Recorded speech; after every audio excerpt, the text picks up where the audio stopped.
2 Timothy 2, 1 through 6 says, "You therefore, my son, be strong in the grace that is in Christ Jesus.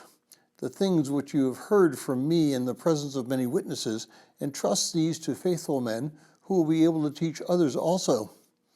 Suffer hardship with me as a good soldier of Jesus Christ.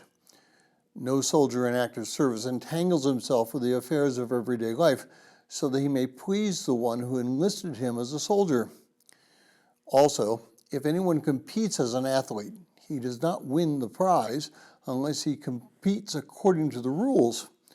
The hardworking farmer ought to be the first to receive his share of the crops."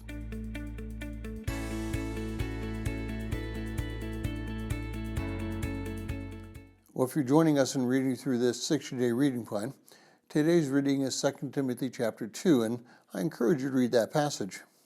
Well, these first 6 verses of chapter 2 are examples of how we are to function in Christ. In verse 1, Paul tells Timothy to be strong in the grace that is in Christ.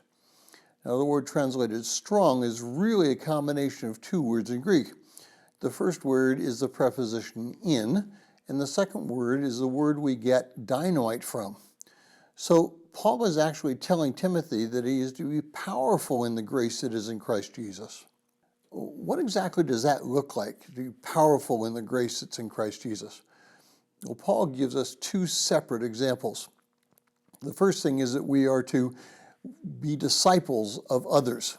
Now, it may seem strange that part of our displaying the power of the grace of Christ is in discipleship, but it actually fits very well.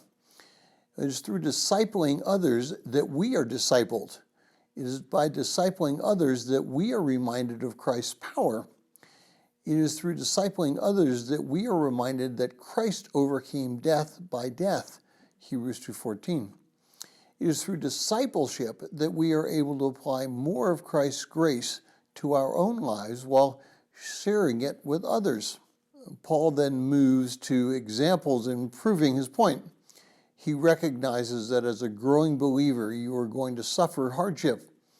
Now, we may not suffer the hardship that Paul suffered, but we will suffer hardship even if it's only in denying what we want for Christ's sake. In the example of a soldier, Paul shows that to be a successful soldier, you must forsake all other activities and focus on that job. Now, when I was in the Army, and even though I wasn't in battle, I was repairing radars, there were those on the front line who would need those radars to be fully operational and to be able to detect enemy aircraft. If I engaged myself with other duties and neglected the one duty that I was supposed to have, others potentially would have been placed in harm's way.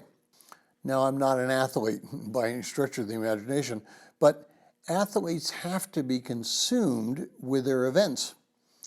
When I became a member of the United States Figure Skating Association, I practiced several hours a day to be able to do the little that I was able to do. Without practice, I would have not been able to compete, even on that low level that I competed on. As an athlete, you must be focused. A growing Christian must also be focused.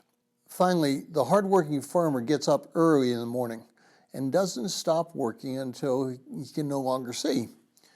The hardworking Christian should get up early in the morning as well, and he should be prepared, or she should be prepared, to bring others to Christ, to increase his or her knowledge in Christ, and to be an active witness so that others are encouraged in Christ.